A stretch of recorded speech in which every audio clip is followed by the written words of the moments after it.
music at that time, it was not like that. It was just oficina de choro, choro workshop.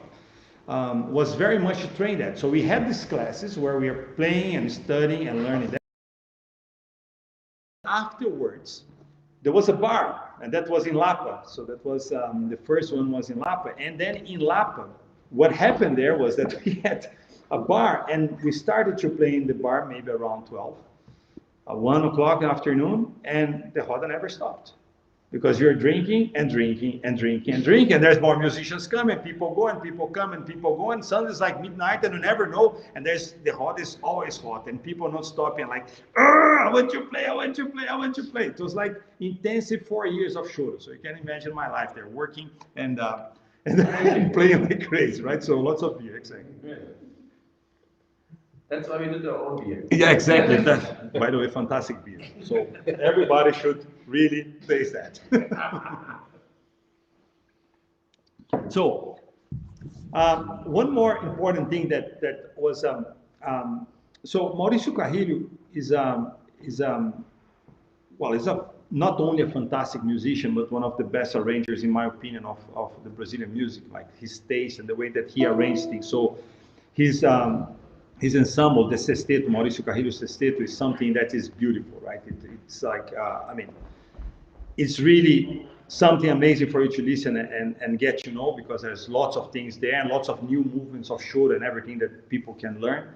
So this is something that is coming from the way that one of the most famous groups that came across was Época de Ouro, was the group of the ensemble of Jacó do Bandolim, where we have a duo of guitar players, right? That made the history of the guitar, which was pretty much Gino Sete Cordas. He's the one who basically got what Pixinguinha used to do as a counterpoint in the saxophone, and translated that to the 7-string guitar. And he added much more to that. So that's the actually beginning of the school of the 7-string guitar in Brazil. So before they used to have, but the way that people play the 7-string guitar, like you learn from the basis of Pixinguinha, and then what Gino did is playing that in the guitar, and then afterwards translating that for the rest, right? So adding more stuff and adding these beautiful passes that.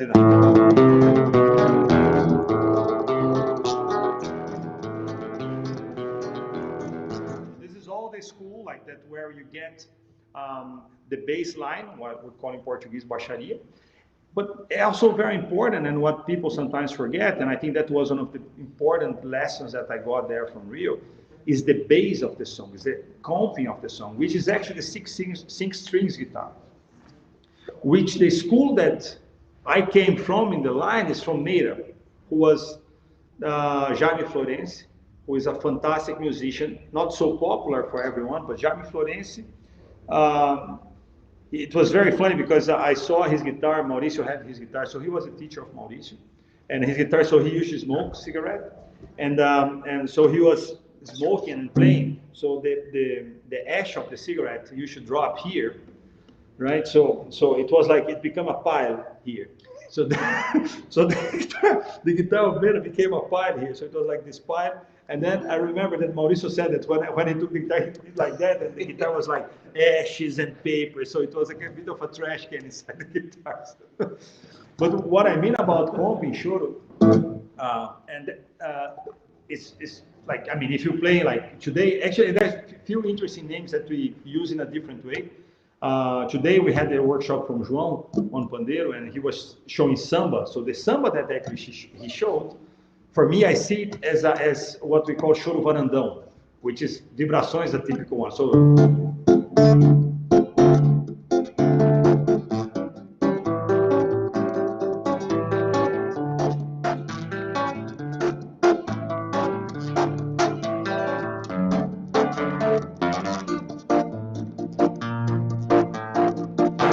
this is one type of choro, right?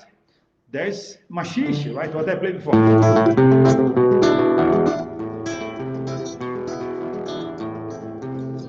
It's so important that we learn all of these differences so we can accompany the song together. So it doesn't help that I come here and I start making lots of bass line without knowing first the chords of the song, of course, and then the second part, what I'm gonna do here with the coping, because otherwise it just go nowhere. It's not always before that we had the pandeiro, and the 16-inch guitar is very important to keep that bass together with the cavaquinho. So this kind of foundation of choro is something that, and that's beautiful, because today one thing that is happening pretty well is, like, I see lots of youngsters playing there, and this foundation is very established on the people. Sometimes you see something shaky, but most of them are really taking care of, okay, let's play this machixe well, and then you have really the understanding of the structure. It doesn't matter which instruments you use there, but the structure is present there, which makes it very nice. It makes it sound like a machixe. It sounds like maybe like alundu, choro varandão, whatever you are playing, choro sambado, like Noites Cariocas, for example, is typical choro sambado, which is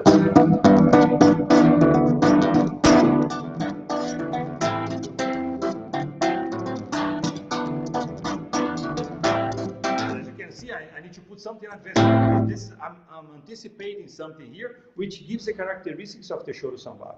And there is an instrument that needs to do that, so we can keep the song going. Otherwise, we lose the complete characteristics of the genre, right?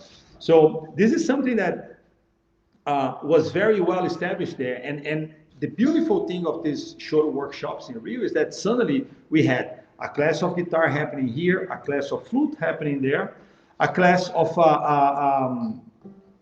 saxophone, a class of trumpet. So a clarinet was there with Proveta, Pedro Paes, so many excellent players that we were delighted to see all of them playing together with the people. And then suddenly the amount of ensembles that generated. So you can imagine people connecting to each other. And today is very nice to see, like when I'm in the social media, my social media is pretty much only for music, right? I don't use for anything else. I see many of the people that were there together with me these early stages with beautiful ensembles and moving forward with that. So this is very nice. So you see the propagation of choro, which, by the way, happened to be the major concern of Jacó do Bandolim. So Jacó used to say during the 70s, before he passed away, and even when he got his first heart attack, he used to say that his biggest concern that choro will die, because choro is music for old people, right? Choro, nobody's interested in choro. Who cares about choro? People think about the other genres, but nobody cares about choro. He had this concern, and at the same time, during the first heart attack, he had a dream, and this dream is like is recorded in the Museu de Imagem do Som in Rio de Janeiro, which is the, how do you translate, the music museum there in Rio. And it's recorded there that he said that he had a vision that there will be hope. Something will happen that will bring the choro back for the people, because there was a kind of a vacuum there. There's a hole in the history of Brazil where there's not, like, after in the 80s, the 90s, especially the 80s, there was not so many choro groups coming. Perhaps Galo Preto, that's it. I don't even recall. There's, of course, there's Carioquinhas, which was a group of Luciana Rabelo, Rafael, Mauricio, but not so many. But then afterwards, things start popping up, right? In the 90s, start getting better, but in the year 2000, the production of choro in Brazil is great. I mean, there are so many beautiful groups, and, well, allow me to say that kids playing, that's like, wow, that's amazing, right? And it's very nice to see this materializing. So that's a little bit of the first part. All good there with the transmissions? Everything going fine? Surviving? Probably people there laughing and doing that many comments. All right, so.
Aqui vários aplausos do Instagram e uma mensagem de mestre Tizil Baluarte, dizendo que meu querido do coração, estou guardando você aqui no coração e dizendo que você é um monstro no violão. Mestre Tizil, estamos sempre juntos. Mestre Tizil was my last capoeira master there in Brazil, and not only for the capoeira, but we did lots of music together as well. So we became very close friends. So I consider him as part of the family, it's like a brother for me. So that's the other part, as I said to you guys. So capoeira is very much present to me every day, right? Or Jana knows that pretty well, as we play together and we do lots of music together. So this is what I'm playing. I play now is Magoado from Dilermano Reis. So Dilermano is a composer from Guaratinguetá, which is very near to the area where I came from. So it's a very typical repertoire of guitar for Choro, right? And as you can see in the second part, I did the comping, I didn't do the solo, which was exactly what the other guitar does. So I tried to play a little bit with that. Because the other second part of what I want to tell you on during this session is, during these workshops there, I got to know one person that I can say that changed a lot in my life, right? And this person was Alvaro.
The areas outside.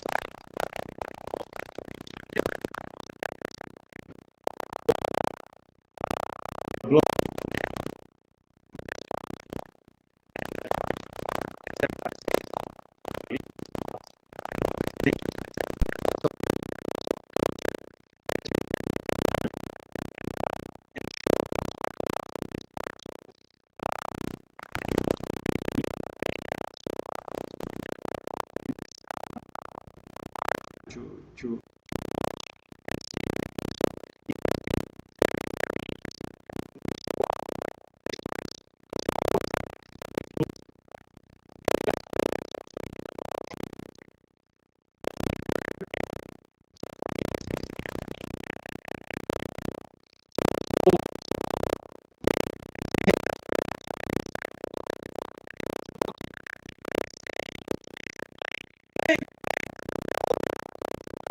doing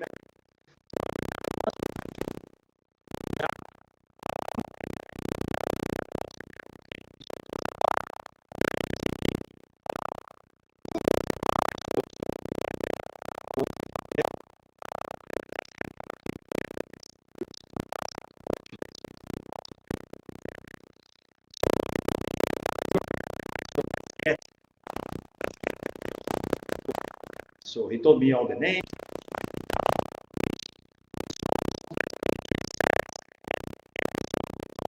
And everything. Perfect. The evening. So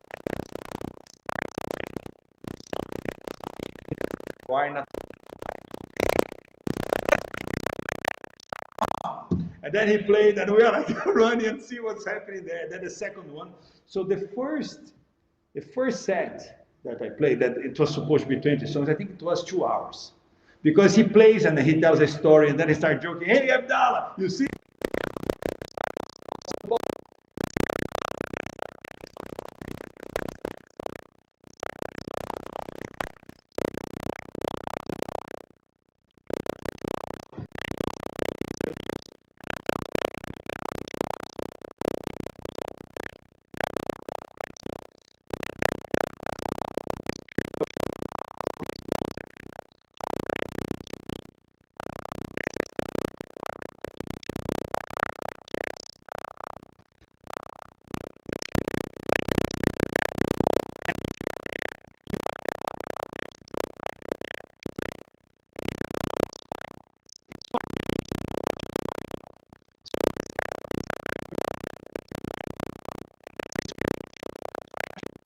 Transfer.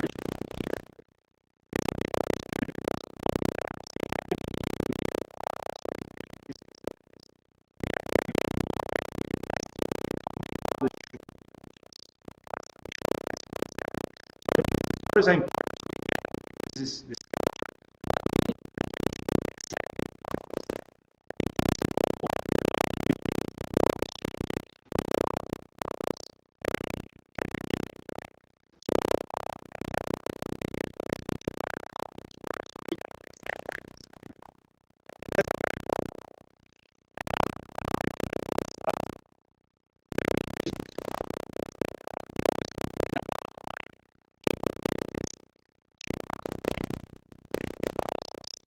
about because you and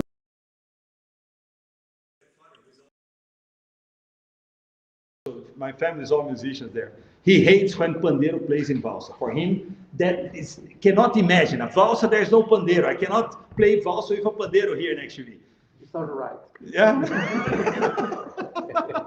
Yeah. But I mean, but with João, we make an example, right? Everything that he can do here, it works.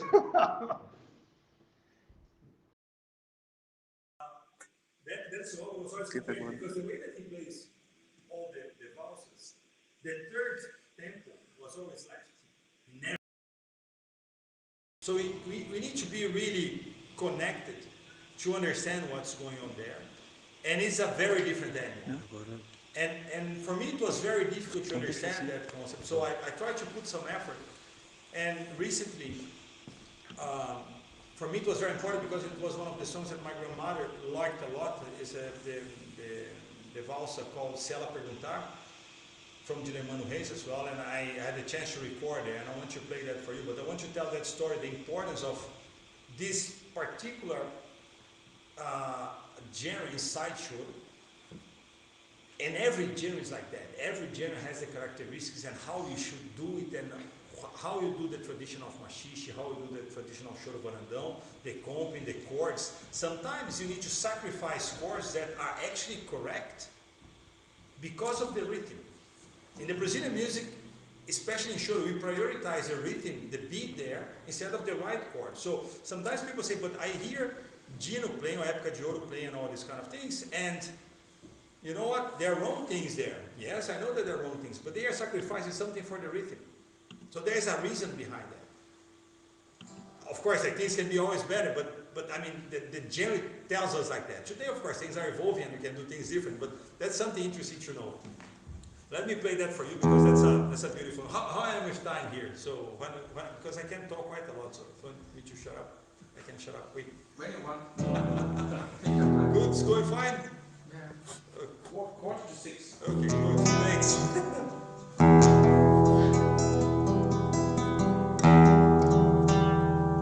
I'm gonna do what Marshall loves the most, like tune the guitar. He always say that the guitar players they don't stop tuning the guitar, right, Marshall?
E aqui o Marco Niterói dizendo muito bom.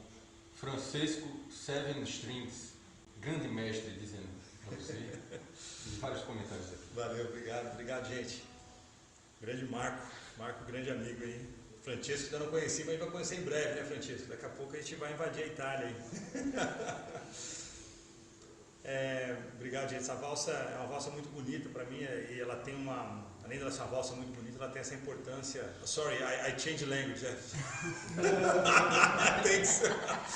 Sometimes it's difficult to switch, but that waltz is what I was saying, that it's not only so beautiful, but also very important for me because of the connection with my grandparents. So it's a beautiful one. So I'm pretty pleased that I managed to release that one last year, and actually thank you for Marcia for suggesting me to play that one. So appreciate that. But I was thinking what you're going to say to you guys.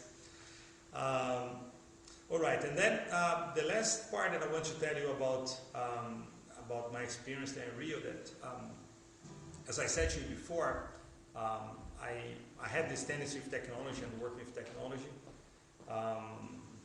and that helped me in many things in music, right? And I think one of them, just as a brackets here, since the pandemic started, thanks actually to my cousin from São José, Joca Freire, who is also a fantastic musician. Joca pushed me to do live sessions.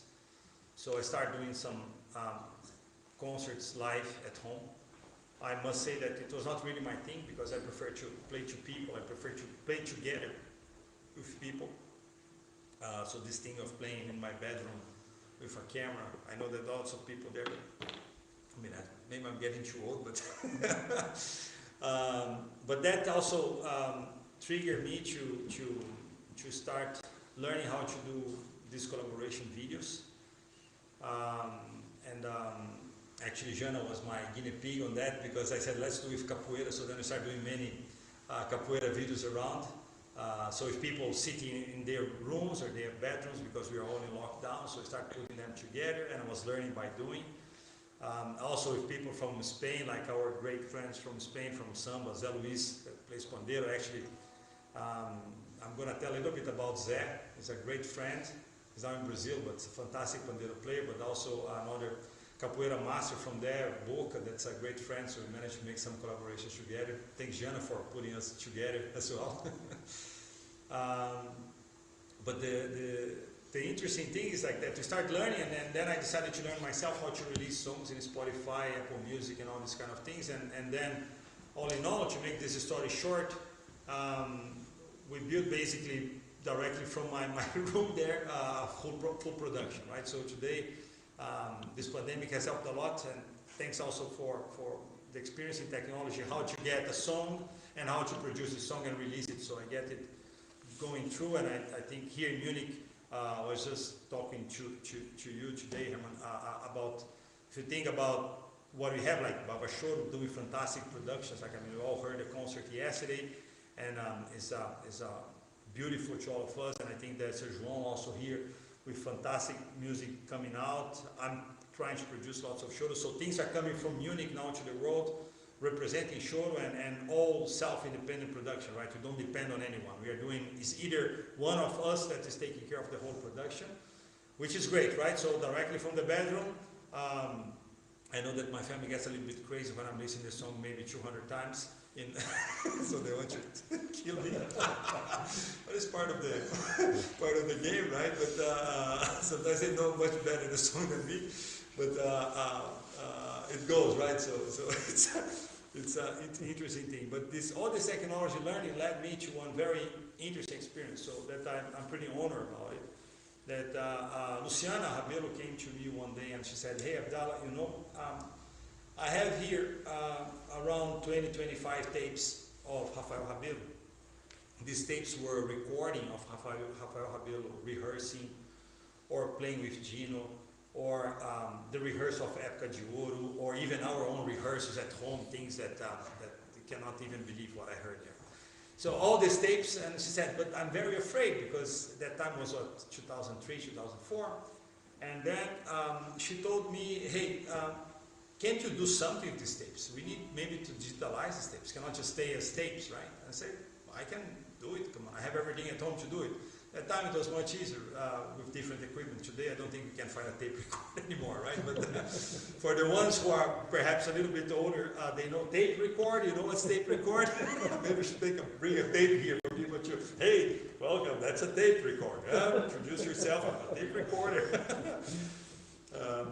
Anyway, so I took these 20 tapes and I digitalized them, and of course I need to hear the whole thing. So, there's lots of emotions when you start listening. What I had the pleasure to listen, right?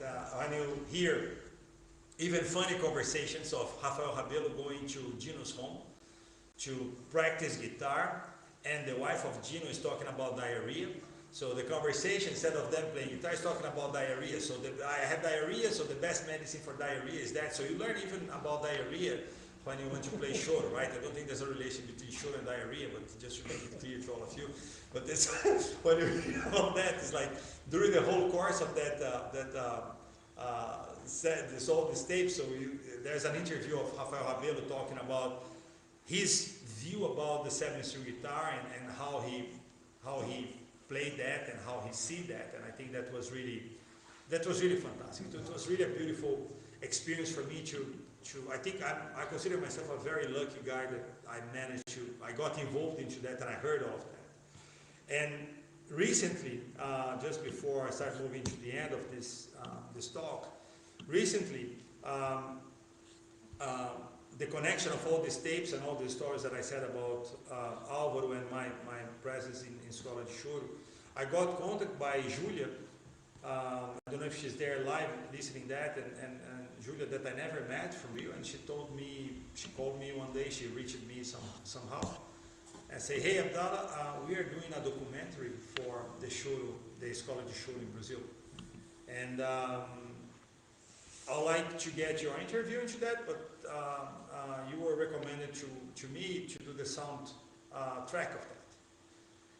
And I said, whoa, should I do a sound track for a documentary for the Escola de Choro? And I was not only honored, but for me it was lots of emotion because my emotional connection, I don't think I can even hide that. So I had the chance to do this track, the soundtrack for the whole documentary, adding songs that I played, the songs from albums that we had recorded locally there that were not released, but I have these albums, things that we have full rights and etc. So listening and trying to understand, and I never did that before. It was my first time doing a soundtrack for a documentary. So I was working with Olindo, who is a fantastic movie producer, and Olindo was guiding me a bit and say, hey Abdallah, you need to listen here and then. But it was amazing because once I start seeing the images and because I remember what has happened, I could identify, say, this song goes here, this song goes there, and it was an intense work for me, but I mean, it's beautiful. And today it's available, so I want to, I added to my story in Instagram before that, so the link is directly there. But if you just put in the YouTube Primeiras Histórias Choro ou Primeiras Histórias Escola Portátil, Primeiras Histórias EPM, you can find that. And there was a lady that translated, so we have subtitles in English, so people can, that can be more international. So that was a beautiful achievement. So the Escola de Choro is continuing, so people can register to the Choro Academy there, so there's an online course today, so you can do all of that. So that has been really great, right? So it has been fantastic. So I was trying to learn clarinet here, so I did the clarinet classes last year, so it was very nice. So the show is moving and everything virtual. So you have this the concerts, the virtual concerts with all these videos. So it's a very nice. So the program is moving forward, which is really great. The last part actually is nice that Marco showed up, because I'm going to tell exactly one story about that. With the Choro, so we had some festivals around, right? So I think the first, it was not really a festival, but the first happened in Cordeiro, which was even before the whole Choro school, and they gathered many youngsters, they were teenagers at that time from Cordeiro, people coming from humble families and etc., but fantastic people, and playing extremely well with lots of talent. So these people, they heard them into their wings, and it was very nice, because what happened is that these people from Cordeiro today, if you see them playing, for example, Trio Matuto, which is available, I think in Instagram, you can just put that Trio Matuto and this and that. So I saw these kids when they were, 13 years old, without even knowing how to play guitar. Achilles, that plays trumpet today, I think Achilles was 24, 25 years old. At that time, he was already a monster. I remember that I made a song, and for some reason, someone put the score upside down, and he read upside down. For him, it was not a problem. He was 13 years old at that time. My son is 14 years old, so imagine how. And Achilles was already, and it was very nice, because I had a chance to go to Rio 2 years ago, and I met Achilles there, and it was very emotional for me too, because of all this whole history, right? So Achilles, his brother Everson, fantastic trombone player. I think he's the one who got more the spirit of Zé da Velha in playing trombone, and he's the one who really translate the message so transparent from everything that he learned. Tadeuzinho, who is percussionist. All these kids today, they are fantastic musicians, and I think that school has provided so much. Lucas, who played cavaquinho, we got very attached. He got really the ginga of Luciana playing cavaquinho. It was really amazing. He was 14, 15 years old at that time, so it was really nice. But we had these festivals, and then the festivals started going around, so we had few of them. And funny enough, I met Marco Coviaro, who's going to play tonight. What was that, Marco? 2003, 2004, whatever it was, like in Vassouras or Mendes, right? It was in Mendes. And we met there. So imagine, I met Marco there. He was coming from São Paulo. I'm from São Paulo, but was from Rio. So we met there. We talked. We stayed connected. And then we came to meet again in Europe, because he moved to Italy and I was living here in Munich. And we have been going around, and Marco has connected me to Zé Luis from Barcelona, so he played there, and other people around. So this Choro family started growing and growing, like, I mean, with two guys from the same root, and Fred from that used to live in Constança, all came from the same family. So you see how the connections go with the people, and how we get, so, I mean, when I see the Choro de Rua that's going to play tonight, and I see they starting, and I see like where Marco came from, and to see the monster that is playing tonight, I say, wow, that's like, I think that means a lot for me at least. And not to say more than that, like all these connections suddenly, because of Flavio from Düsseldorf, that I never met. And he got in contact with me because of Choro. He said, hey, Abdallah, you know what, there's a pandeiro player in Munich. Yeah, he plays Choro. Choro pandeiro player in Munich. Really? Nah, I cannot believe on that. And then, well, let's exchange contacts, right? So I got to know João, who is here. And then start talking, and João was in one of the Choro festivals. It was what, in Mendes as well? Probably Mendes, huh? So actually we met with Marco and João in the same festival 20 years ago. So I never met João again. I don't even, and I can be honest, I don't remember João. I don't recall at all meeting him at the time. And then suddenly the guy pops up, we talk, he came, the introduction. João, I have a Choro here, can you come to record a Choro that I made to Marcio? Actually, Marcio, we need to finish that, we need to release that Choro, man. We need to, yeah. So the introduction to João was like that. João, there's a Choro here, so hi, you're João, I'm Abdallah, good. Can you come here to record? We have a Choro that we want to finish. Then João came, and then we started talking same roots of this Choro from Rio, and here we are, right? And we have we are building a duo together, also a trio together with Marcio from Samba, and I think the connection is just growing and growing, right? And I think that says a lot. I'm going to stop talking now, so don't worry. I think I talked enough. My beer is still there, huh? So I'm talking more than I'm drinking. The strategy to give the strong beer. That's good. So tomorrow we're going to have the Roda de Choro, right? And with the Baba Choro ensemble with Choro de Rua, with João, and with all the other people coming across, I mean, for me, what else can I say? I'm the luckiest guy in the world, right? Choro is happening here, just next door to my home, and seeing like the Germans playing Choro, playing extremely well Choro, and investing and learning even more than many of the Brazilians. For me, that's it's beautiful. The only thing that I can say is very beautiful. Like I mean, I see foreigners, not only the Germans, Portuguese as well, playing outstanding Choro, and it's like, it's Luis, like with the way that he does and all these things and promoting like all of that's beautiful, right? That Barbara, Italian playing flute, like, and with the spirit of Choro, and like it's beautiful. What else can I say? It's amazing. So I'm pretty pleased. All these connections are happening, and enough talking. So I want to finish my last song with my partner in crime, João, who is like, I think I'm speaking more to him than my wife every day, right? So, how many messages? You spend more time on the phone. João is taking care of the live feed of Instagram. My son is taking care of the other live feeds here, Marshall, so it's, but everything's going fine, right? Yeah. Good. So now that's the time that I change chairs.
So next, Choro de Rua. Yay! Thanks a lot.